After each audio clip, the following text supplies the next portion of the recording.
waxaan u mahad celinayaa marka la shirgudoonka runtii sida habsamida lah ee ay la shalayto u hogaaminayeen kulankeenan runtii qiimaha lahaa ee sida habsamida u socday waxaan sidoo kale iyagana hambaliyaynayaa senatarada dooda ka qayb qaadanayay sida hufan oo aan aaminsanahay haddaynu waxa aynu ka doodayno sidoo yahay haddaynu sii dayno iyo haddaynan sii daynba runtii ina muujiseen si ka duwan sidii golaha shacabka in dad meel siyaasad lagu karinayo oo la doonayo in wax laga bedelo ina joogtaan oo dood effective oo saameyn leh runtii ina soo bandhigteen anigu shalayto waxaan ahaa dadkii soo jeediyay in dib leenoogu dhigo labadii duhurnimo markay ahayd baa la yidhi ajendaha isagoo ku jira qodobkani xasaasina ah cod ha loo qaado anigu dadkii aad uga soo horjeestay baan ahaa waxaan filayaa xildhibaanada intii aragtida duwaneed inay dareemayaan faa'iidada ku jirtay arrintaas saacadaas oo dhawr bay ahayd dooda fiican ee hufan lama heleen senataradu maanta waqti fiican bay heleen si fiican waa looga dooday waxaan aaminsanahay waxaynu meesha u fadhnaana waxa weeye waa isqancin wanaag baynu doonaynaa waxaan doonaynaa inaynu halkan haddii talooyin iyo waxyaabo dalka wanaagsan ka soo bixi waayaan ogaada waxaynu failed state-ka u nahay waxa weeye dadkii la doonayay dalkan inay hogaamiyaan iyo Soomaalidii dalkan lahayd sidii la doonayay inay u fikiraan dalkan uga shaqeeyaan ugama shaqeyso haddaynu talo wanaagsan leenahay xamar bay ka muuqan lahayd cidna inaan eedaynin waa hubaal way markaas waxa sidaa inaga dhigay dadku adduunyada oo dhan tartan baa ka dhaxeeyo cadow baa la isuu leeyahay laakiin cid waliba talooyinkeeda iyo go'aanadeeda ku meel martaa Soomaaliya iyo Soomaaliya cidna eersan mayso tuula hadday nabad tahay dadka jooga nabad ka dhigay taana waa inay niyad gelisan hadday magaalo caasimadii nabad tahay dad kale ee jooga nabad ka dhigay Soomaaliya qaybaha ammaanka ah ee imika sida fiican loogu nool yahay dadka jooga ee degan odayaasheeda iyo madax dhaqankeeda iyo siyaasigeeda ayaa ammaan ka dhigay taana waa inaan ammaan ka gelinaa 1991 burburkii Soomaaliya wixii ka dambeeyay dadku waa kii xaafadihiisa kala cararay nin waliba magaaladiisa iyo tuuladiisa buu dhistay xitaa guurkii baa lagu kala tago nin waliba inta ilmadeerka ahayn buu guursaday markii Soomaalidu kala yardhowday sidaa markay tahay waxa weeye xaqiiqadan idin sheegayaa in hadalka lagama gabadee tayada haddii Soomaali isku duubnayd oo aan la kala garan jirin tayada tuulo kasta cidii lahayd way muuqato anigu haddaan reer Soomaaliland ahay waxaan aaminsanahay dad Chiiniyas oo aqal badan ka soo jeedo runtaan idin sheegay anigu waxaan aaminsanahay Soomaaliland baan ka muuqata arintaas waxaan aaminsanahay halkan haddii la dhageysto inay wax ka bedeli karaan aaminsanahay hadda laakiin mashxarad iyo marka qof hadal yiraahdo inta kacdaan Soomaaliya ay toosoo qaadaan oo aan hadalka la weelaynin anigu waxaan aaminsanahay saasay ahaanaysaa weligeedii allaheed xaqadan idin sheegay fikirkaygaan hadlaya caafimaadka qaba arinta in hortaala hadalku intaanu iga lumin waxaan idin cadeynayaa anigu waxaan taageersanahay in arinta la bariyo waqti la siiyo xeer la ikhtiraacay halku mari jiray iyo wadadu lahaa sharciyan in la mariyo akhrintii koobaad ay noqoto waynu ka doodnay sida jurile iyo senatar badan oo kale way aragoo iga horeeyay oo runtii hadalka nuxurkiisa dhameeyay ay yiraahdeen la eego angalis fara badan laga eego oo waxa saameyn u yeelan karo codkeena iyo gacantaageena la eego mid baynu isku raacsanahay sharafta ummadda Soomaaliyeed inaynu ilaalinaa way naga go'antay waana waxaynu dhaaranay halkaas taanaynu taaganay anigu waxa laakiin qorshaha ku darsanaysaan dadka sharaftooda la ilaalinayo reer Hargeysa reer Barbarno ku jiraan iyo reer Boorame iyo reer Laascaanood anigu kuwaasan meesha u joogan waan ogolahay midnimada Soomaaliya waan halkan aan u taaganahay Soomaaliland baan ka yimid haddii aad aniga oo halkan kula joogo oo federaalka u joogo halkan aad qancin kara weydo ninka hardlinerka Hargeysa joogay Soomaaliland goosashadeedu waa muqaddas taagan miyaad qancin kartaa ninka xamar joogo ma qancin kartid weey xaqadaan isu sheegno aniga qanci horta aynu isla garanaa anigu waxaynu ku tagno oo aynu Berbere iyo Hargeysa kaga arrimino aynu isla garanno Soomaaliland sideed ilaa 10 jirtay ciidan bay leedahay lacag gooni ay samaysteen baarlamaan ay doorteen bay leeyihiin golayaal degaan oo councils city councils bay leeyihiin ay doorteen baarlamaan iyo guurti bay leeyihiin madaxweyne ay doorteen oo 300 qof u codeysay ayaa Soomaaliland maanta hogaaminaya haddaynaan lahayn oo inaan halkan la imanin caqligii dadkaas intaa jiray oo waxyaabihii shuruudihii state lagu garan jiray oo dhan ictiraaf ma haystaan ay u dhayin caqligaynu kula dhiil garayn lahayn ee aynu qarankii Soomaaliyeed dib ugu doon lahayn haddaynaan halkan ku haynin dariiqaynu midnimadii Soomaaliya u marayno anigu idinkaan weydiinay haddii la yiraahdo ha idinkaan ayaan idinka sugay inay keentaan idinku dariiqa haddii laakiin aynu wada tashi leenahay markano annaga inteeda halkan idin la joogtay sida fiican u fikirayna aanu ku qanacno road mapkii xamar anagu sanad iyo 3 bilood baan imka jooga laba sanad iyo inta imka aynu wada joognay aqalka sare jiraan siyaasadda Soomaaliya jooga fikradan qabay runtii wax badan baa aniga iska ka bedelay Soomaali weynimada iyo in midnimadu mar walba ay ka wanaagsan tahay in la tafaraaruqo ummadda islaamku guud ahaan ay ku wanaagsan tahay wada socodka gaar ahaan Soomaaliduna ay ku wanaagsan tahay 12 milyan baa lagu qiyaasaa gabadh reer Uganda oo taajirada ayaan maxaad Hargeysa oo dhalashahan reer Qoya ayaan maxaad Hargeysa dukaan uga furowday anigoo Kambaale jooga waxay tiri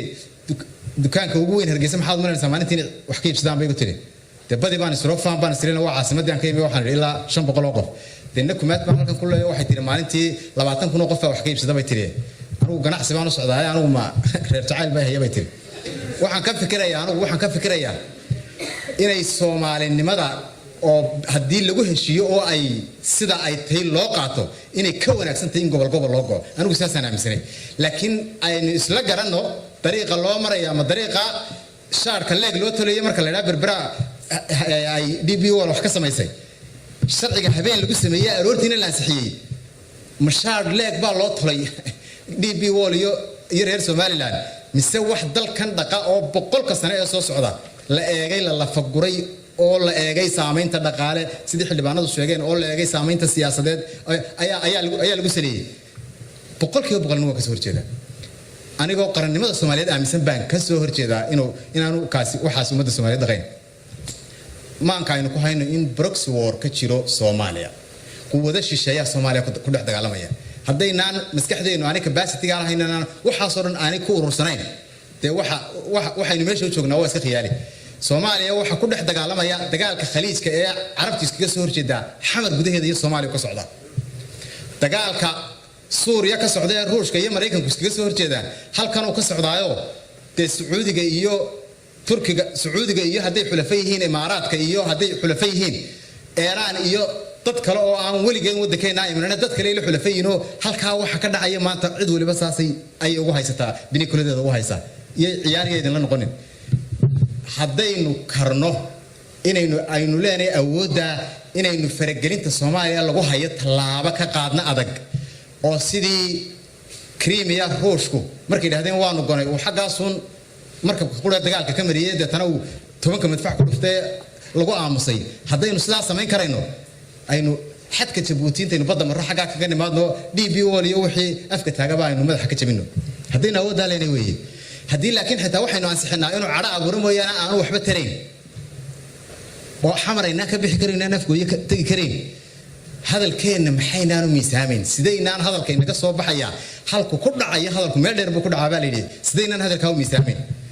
aniga priority-ga koobaad waxa weeye halkaa ay saaranay road mapka Somaliland iyo Soomaaliya ku wada hadlayaan inaan la dhaawacin weeyaan diyaar imika waxa ahayn Somaliland iyo Soomaaliya wada hadlaan waan sugi kara la anigu arinta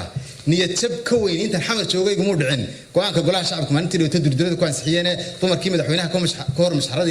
ee lahaa baarlamaanka lagu dhex keenay ee deetana gacanta loo taagay mina subaxii 10kiiba naga hor yimaadeen iyagoo soo dareeray siday dad qof soo aaseen waxaan idin sheegayaa anigu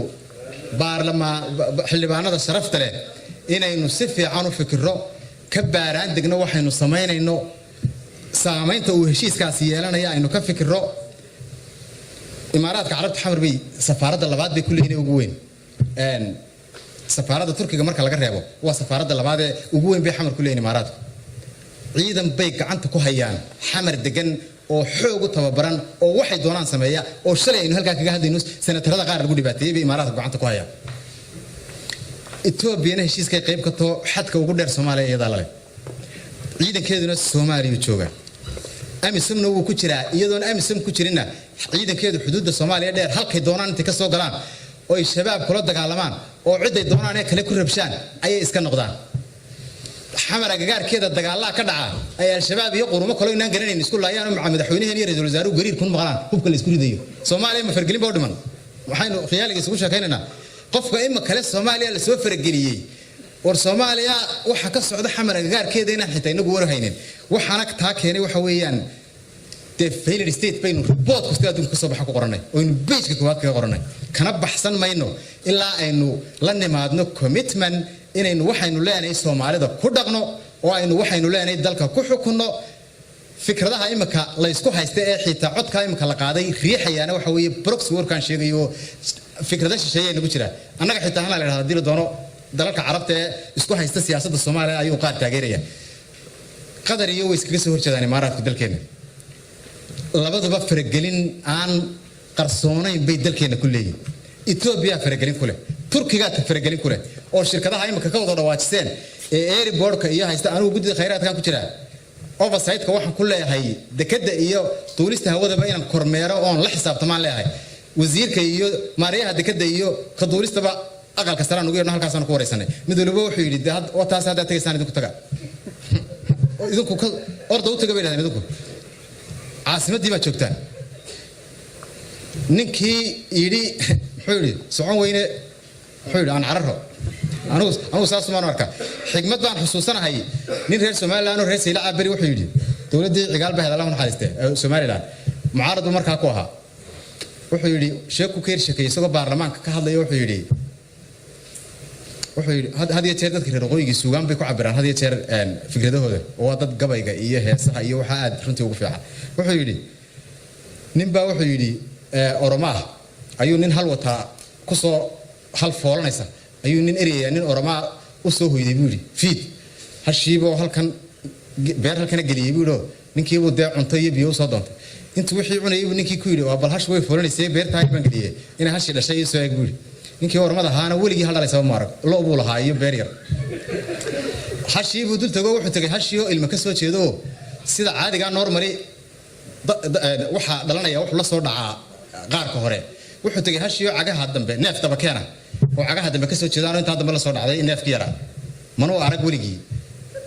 laakiin waa dhif bay dhacdaa in neeftaba keena xoolo dhalaan oo daba keen buu arkay hashi ka soo jeeda ninkiiba ku soo noqday ninkii baa hashi ma dhasho wuxuu yiri waxay dhashay iska daayay qaar nool baa sii galay wallahi qaar nool imma kay qaar nool sii galay buu yiri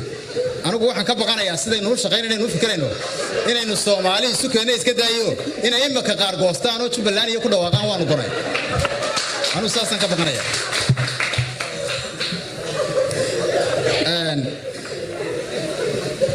oo idinku dheereeyay runtii hadalka aad iyo aad baa u mahadsantihiin waxaan ku soo gabagabeynayaa anigu waxaan principally in ummadda Soomaaliyeed sharafteeda meel laga dhaco anigu waxaan say cid ka baadriyoodsan ma jirto oo ka wadanisan in sharafta ummadda Soomaaliyeed meel laga dhaco anigu marnaba ma ogoli dhulka Soomaalidana in dadka loo cadaawi qaataan marnaba ma ogoli xildhibaanada sheegay oo Somaliland dadka joogaaba isku mar raacsana heshiiska DP World isku mar raacsana in badan baa ka soo jeedo dawlad sida xabashada wadanka iyaga Ethiopia wax looga siiya sidee bay islaamiga ugu badan shirkadda DP World u qaadataa argumentkaasi markuu halka ka jiro kamayna fikirin